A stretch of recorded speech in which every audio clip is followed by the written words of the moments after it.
Hey everybody, and welcome back to another bonus episode of Podcast of the Dragon. I hope you're doing well. If you hear any sounds popping off in the background, that's because it is New Year's Eve.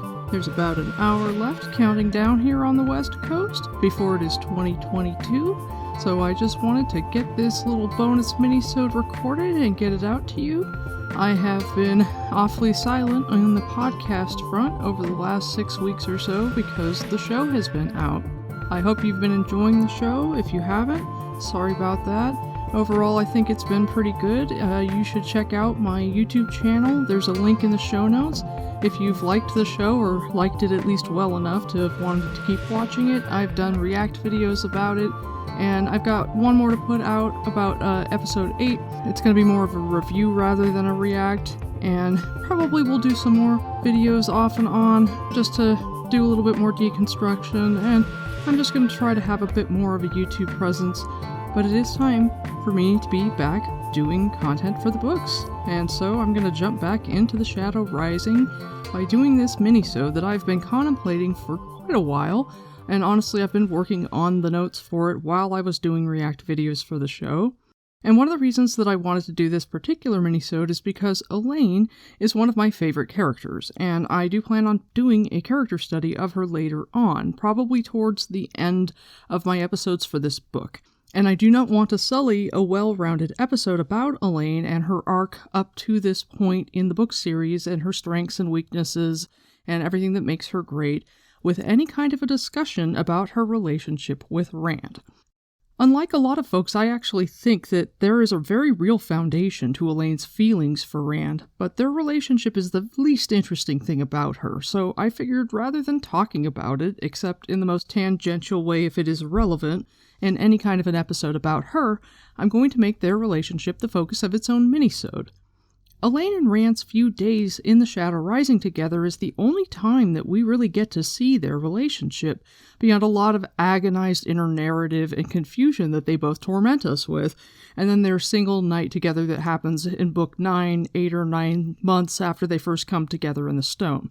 And that is pretty much all that we get until the very end in Book 14 when they meet up before the last battle, and they have this great, interesting dinner together that is one of the better written character relationship scenes at all in the book series, and definitely one of the better scenes that Brandon Sanderson does. The flavor of the scene is very much Sanderson's writing, but I think he does it very well, and I think he does a really good job with Elayne's characterization. Elayne and Rand are two people who are mostly wedded to their duty, so they have a very unique relationship. Elayne understands him on a level that nobody else does. She gets to understand what his burden is in a way that no one else can. So a lot of people think that Elayne's feelings for Rand are very shallow because she barely knows him, but I couldn't disagree more. And I've expressed that in earlier episodes. I've talked about having an instantaneous crush on a new and interesting boy and how I empathize with and understand her fascination and fixation upon Rand. And that's just with the infatuation part. I can just empathize with that. And if that were the whole of her experience with Rand, where she saw this interesting boy and had a moment of interaction with him, like if Rand visited the court, or she went out among the people with her mom and just had some manner of interaction with him that was not an emotionally fraught situation, then I would agree, okay, yeah, that's pretty shallow, or it was just his Taviran working on her, and I would find their relationship or her feelings toward him not particularly compelling. But that is not what happens. Instead, we have a scene where Rand falls into the palace gardens, and Elayne does not let him leave right away because he's interesting, and she's young and impulsive, and because she lives in a sheltered world where, because she is the daughter heir, she's used to getting her way. She's used to having a certain amount of authority, and she thinks that means that she's kind of bulletproof, for lack of a better term. And it takes being out in the world for her to learn otherwise. Elayne is a smart person when it comes to book learning and politics and the theoretical, but when it comes to life situations, she has to learn all of those lessons the hard way, which is one of the reasons why I love her relationship with Nynaeve so much, and one of the reasons why I feel like she hero worships Nynaeve to a certain extent, because Nynaeve generally has a ton of common sense, except for when RJ chooses to rob her of it for plot purposes, which I'll discuss that later when it's relevant to other episodes that I'm doing. For someone who is so smart, Elayne sometimes, and more often frankly than I feel is fair to her character, makes dumb choices. And in the scene in the garden when Rand falls in, she doesn't let him immediately climb back over the wall, because she's like, hey, I washed your wounds, I put a salve on them, you can't climb over the wall again and tear yourself up, thinking that because she's the daughter heir, she can just let him walk out the front door and it's no big deal because of her authority, which she thinks is more than it is. And then Galad shows up, and being the rat that he is, though to be fair at 27 or 28 and understanding the actual rules of the palace, it's more that he's a drag, and I can't blame him for his actions. Knowing how much older he is than his brother and his sister, I don't really think he has any reasonable choice but to go and get the guards. But regardless, Elayne not letting Rand go puts him in danger, and when she realizes that she's put him in danger and she's beginning to worry, Talonvor's going to arrest Rand and bring him to the Queen, and Elaine's like, you have to take all of us to the Queen. And Gowan whispers to Rand, he's like, yeah, he's not going to march in there with all of us under guard. She'll cut his head off. And then the messenger comes to tell Talonvor that what was Elaine's threat is actually the Queen's desire. It is Her Majesty's orders that we all go. She wants to see you guys too. And it takes the winds out of Elaine's sails because she really thought she had the upper hand, and so did Talonvor. And that's kind of a turning point where she realizes, oh, I really fucked up. Elayne often refers to people as her subjects, and because none of us are royalty or landed gentry, because of the time that we live in, that comes across as condescending, and it's so possessive that it just has an ick factor. And that is not her intention. For her, she's got that sense of duty. Like, we hear in the story when Almond Bunt is talking to the boys about the royal family, he says that the Queen is twice wed. When she's married, she's wed to a man, and then she is also wed to the land. So she has a duty of care to her people. And so for her, her subjects are less, you're subject to me, I own you, you owe me obeisance, so much as that she owes her people everything. Their lives, their health, their very psychological well-being, all of that is supposed to come before hers. When it comes to her duty, she needs to be first in battle and last in retreat. She needs to be willing to sacrifice. It's one of the reasons why she is so outraged that Elaida makes the gardens green when everybody's farms are dying because the spring has not come yet. Her duty of care is such that when she thinks of someone as her subject, she is as much subject to them as they are to her. It's about what she owes them.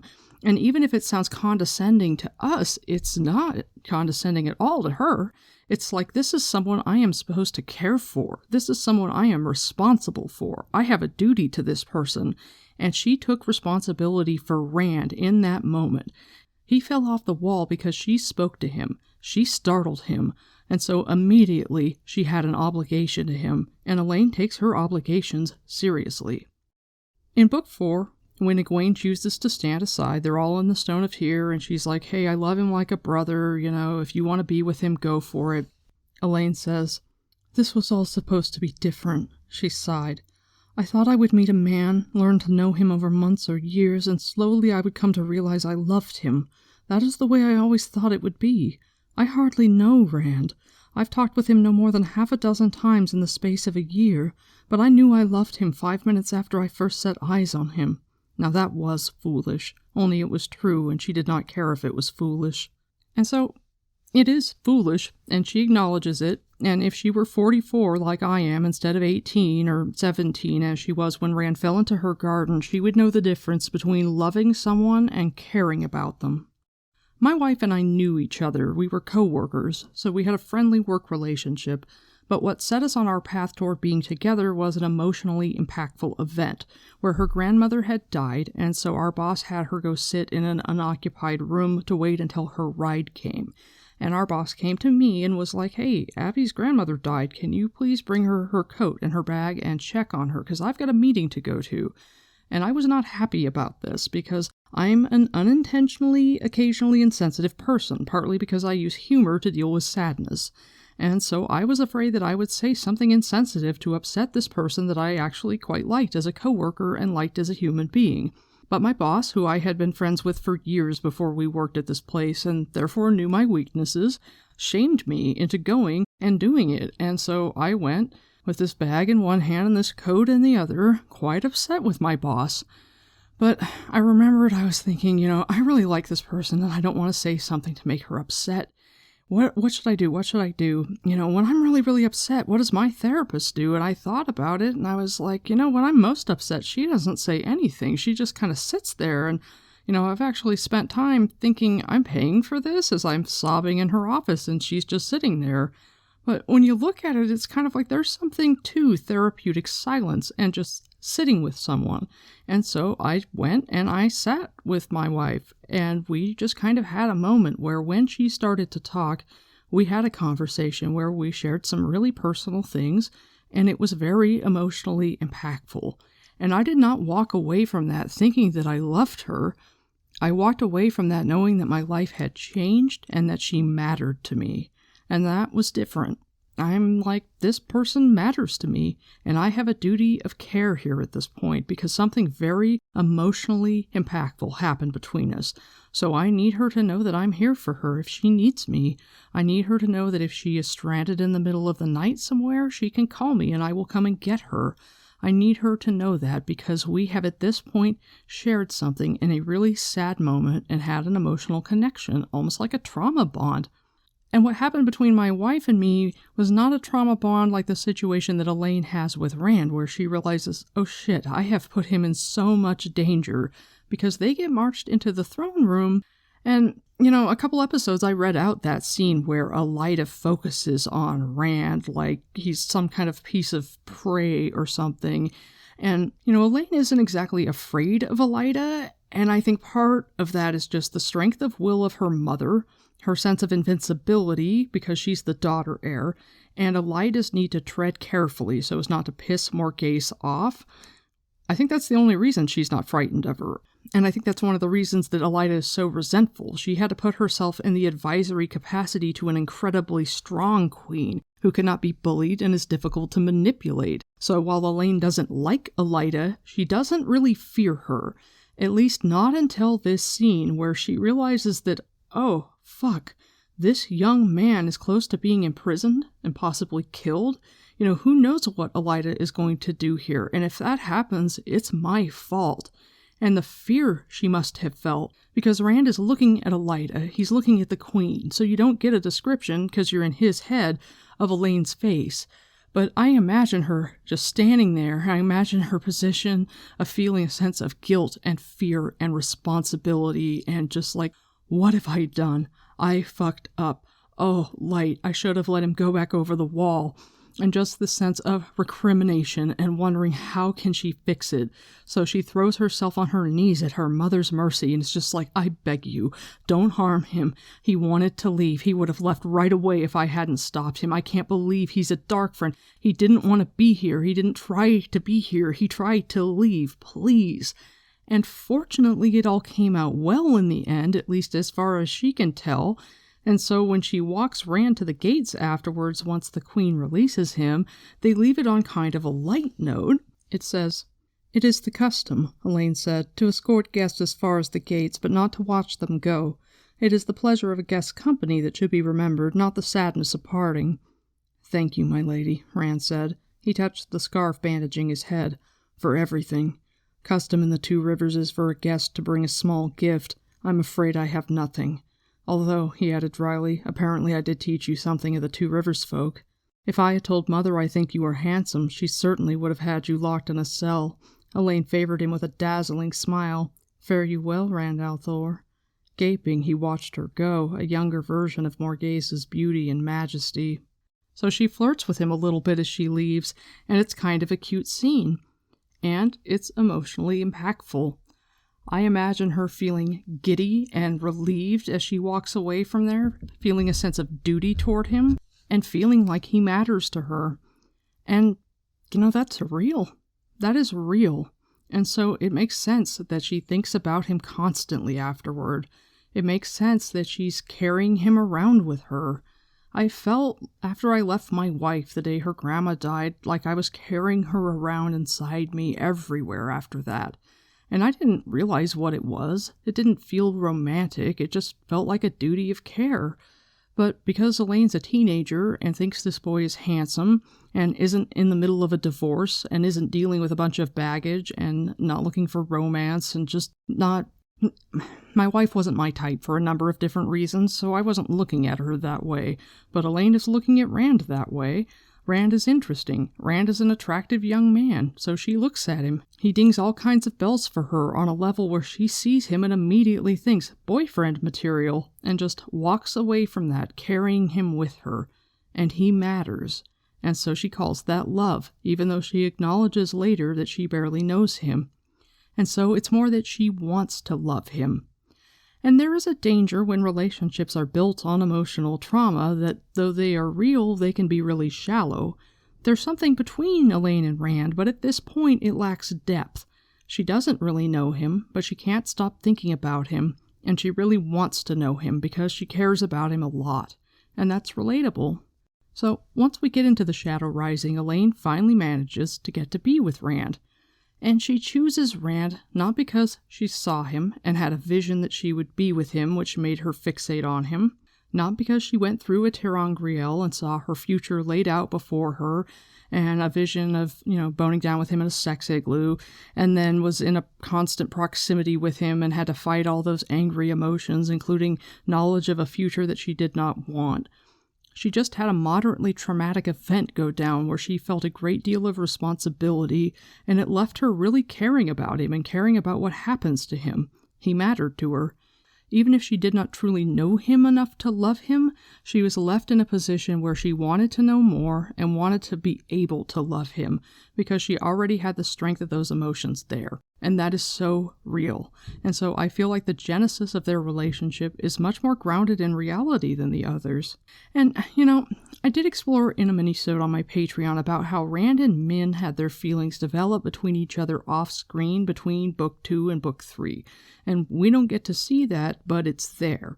Min knows that she's going to fall in love with him, and she makes the prophecy happen. It's a self-fulfilling prophecy. She has the vision, and then, in the 4 months off-screen between the end of the Great Hunt and the beginning of the Dragon Reborn, she invests the time and the energy into Rand to make it happen.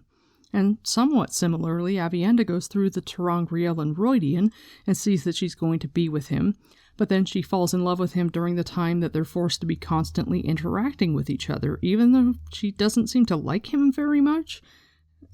I don't know, I find their relationship the least believable, but whatever.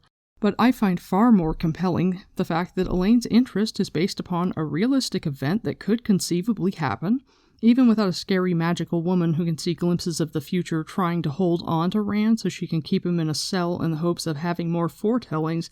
There's the realistic danger of Morghese just deciding to have him executed or imprison him. Just very everyday type dangers that your mother the queen can inflict on this young man that you didn't let leave when he wanted to leave because he was interesting, and you just thought that you had more power to keep harm from happening to him than you actually did. So I really like that about Rand and Elayne. I find their relationship so much more believable than the others because its origin has nothing to do with prophecy. It has nothing to do with a vision seen in a ter'angreal. It has to do with an event, an emotionally traumatic event that caused them to have a sense of connection to each other. And then Elayne was like, I want this to be more. She knew that she wanted it to be more. She wanted it to be love. She called it love already because the feelings were so intense. It was an infatuation. It felt like she was carrying him around with her all the time, and because he mattered to her, she wanted it to be love. And so once she gets the opportunity to actually make a move, even though she's terrified, she does it, and that is a level of agency and initiative that I really appreciate about her. Egwene tells Rand, okay, I'm breaking up with you, bye, and Elayne stays behind and speaks up, because she realizes that life is way too short And there's this awkward moment where he's kind of standing there with her before she's like, so, hey, I really like you. We want to make out? And he's got the ruined mattress that he destroyed during their lesson that they had before Egwene breaks up with him. So he grabs all of the feathers and he tells her how he made the Majir a flower, which, like I said, I would give anything to see that scene. And so he's holding the bundle of feathers, and he's like, I'll make you a flower, and it's only going to take a trickle of the power, I promise, because he had a giant outburst that led to the mattress being destroyed in the first place, and he feels very self-conscious about it, and he's not able to touch the source, and so he's like, I'll get you something better, because honestly, this sucks. And she realizes that he couldn't channel, and so she picks up all of the feathers, and it says, how could he understand that she would keep the feathers because he had wanted them to be a flower? Which is so fucking romantic.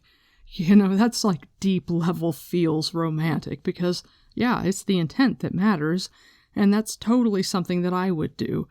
I'm not normally much of a sentimentalist for keepsakes and stuff like that, but I would keep feathers like that just because he had wanted them to be a flower, because that's just pure Rand. That's sweet Rand right there, and one of the few things that he's capable of being soft about is having a handful of people that he can't help but let himself love. It's not even that he's willing anymore to let himself love people after a while, but he just can't stop himself from loving them, and then he punishes himself for it because that's Rand. But RJ basically gives us the whole of Rand and Elayne's time together over the course of what I call the relay race paragraphs, where it is semi-third-person omniscient, at the beginning of Chapter 9, the chapter called Decisions.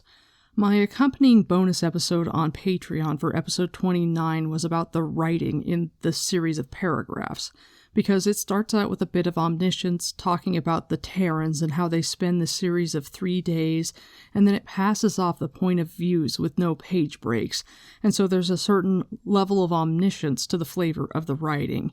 And you get in the series of paragraphs before the camera finally zooms in and focuses on Rand as Sunaman and Mylon give him the treaty that's basically like, yeah, we're going to trade grain for ships and also put 2,000 Terran soldiers and Torian into Mayenne, and Rand throws it back at Mylon and lights it on fire for good measure, which is one of my favorite scenes.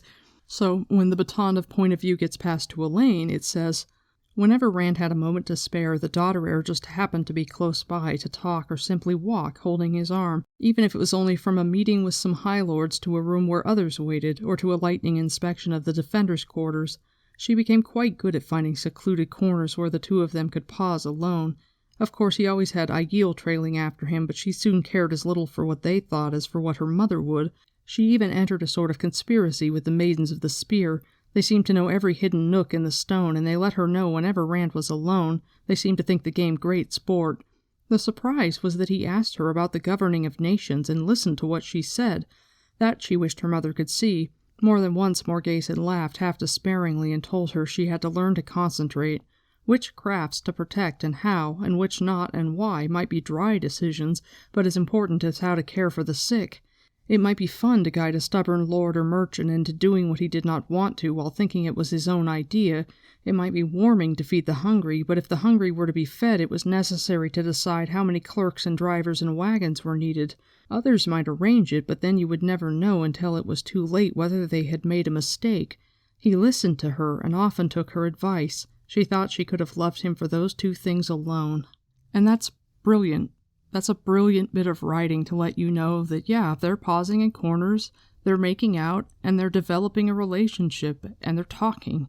But a lot of their talking is actually about the burdens of ruling, and he's getting advice from someone that he trusts. He's not having Moiraine nattering in his ear telling him what he has to do, where he immediately digs in his heels and resists. He's not having Tom slipping him cloak and dagger information, which gives him some advice about ruling but doesn't allow for a lot of immediate feedback.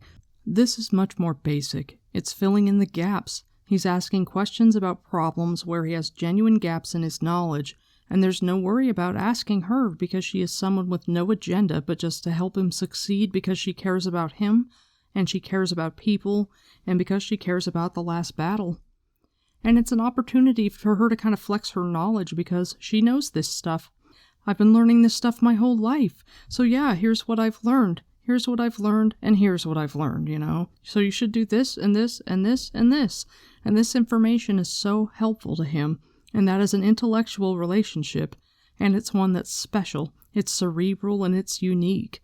And just the fact that he would want to spend as much time asking her questions and talking to her about things to do with ruling as he would fooling around, and the fact that Rand listens to her and takes her advice, he has no male pride, no male ego. He sees her as an asset.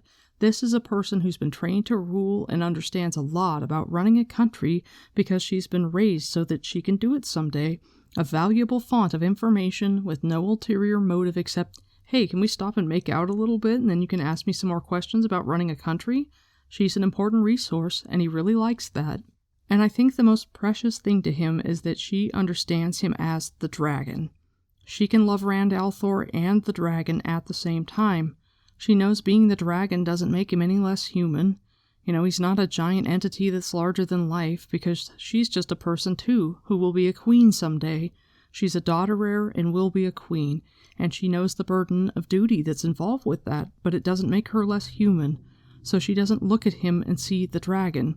She's just like, yeah, you're Rand al'Thor and you're the dragon too. That's your job. That's your duty, but you can be both, and it doesn't make you any less of a person.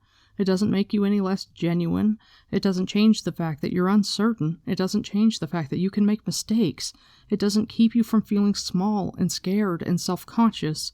Elayne understands the inevitable trauma that's involved with being wedded to lands, being wedded to subjects, or belonging to more than yourself, because there is inevitable trauma if you are a good human being to having to enforce laws, to having to enact them.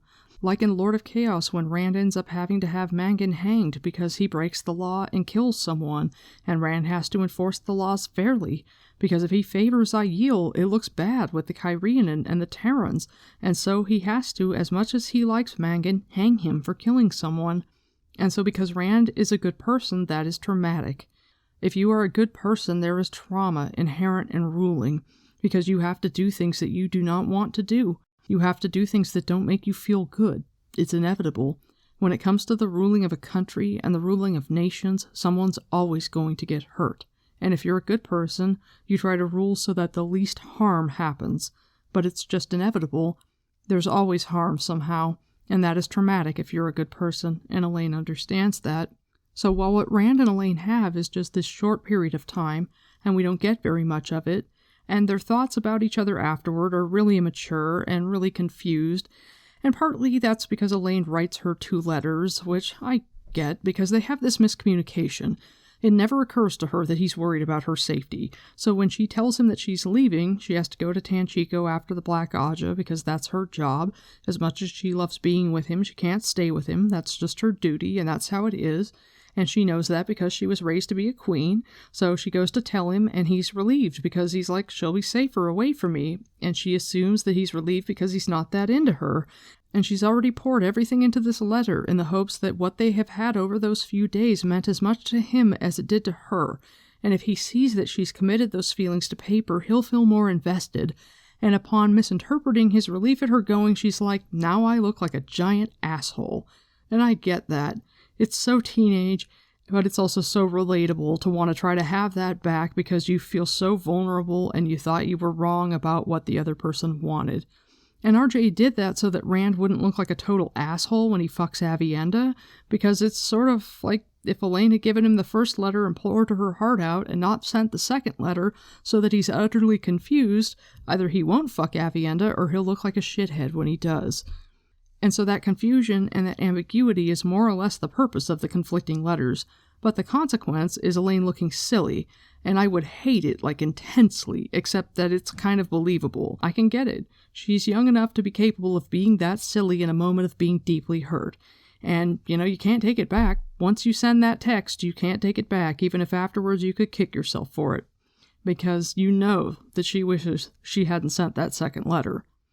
So Rand and Elayne have mostly dumb and immature thoughts about each other post the Shadow Rising, and you don't see a lot of them together. It's mostly fade to black when Rand comes back and gets her pregnant. But Brandon writes a great scene with them together at the end, and one of the things that I love best is the fact that she is not at all squicked out about the fact that he and Lews Therin are one. Like, Min doesn't want to hear about it. It disturbs her that he hears Lews Theron's voice, and then when he kind of incorporates with Lews Theron, she gets disturbed by that. She does not want to think about it. And Avienda's feelings about it seem mixed, because she assumes that Rand is going to die. She's not too hung up on it, but she doesn't think it's great. It doesn't make her feel super happy. But Elayne hears that the two of them are one, and she's like, what an advantage. She just immediately sees the tactical advantage of it and thinks it's great. And Rand feels this surge of like, what an amazing woman, that she wouldn't think I was awful for this or be squicked out by it, but actually realize what an advantage it was and love me for it. And so I think that their relationship is actually very real, even as juvenile as it often is. And so while RJ does not write relationships particularly well, and does not write this relationship particularly well, you can think about the relationship and imagine what happens, particularly what happens off screen, or what might happen in the inner narrative that he doesn't write and torment us with, and see something that's actually quite genuine, and I appreciate it. But I don't want to talk about it too much in any context but this one, because Elayne is so much more than what she has with Rand. And so I just wanted to do this little minisode to talk about it, because I feel like their relationship gets short shrift, and I feel like people dismiss her feelings for Rand, and I feel like people like her relationship of Rand's three women least of all, and I don't think it's fair. So I just wanted to talk about it and get this content out while I'm still finishing up my stuff for the show and my final video for episode 8. Please check out my YouTube channel if you like the show and want to see content about the show. I'll be doing some more stuff for it, like I said, but I am, for now, mostly back to focusing on the books. You can expect a full-length episode next. I'm pretty sure I'm doing one about Matt. That's what I think I'm going to do next. And you can find me on Twitter at podcastofthedragon. There's links there in the show notes for that, and for my YouTube channel, for Patreon. If you could support me on Patreon, that would be wonderful. There is more bonus content there, including a minisode about Rand and Min's relationship. And yeah, I am really glad to be making more content about the books again. And Happy New Year, everyone. Take it easy.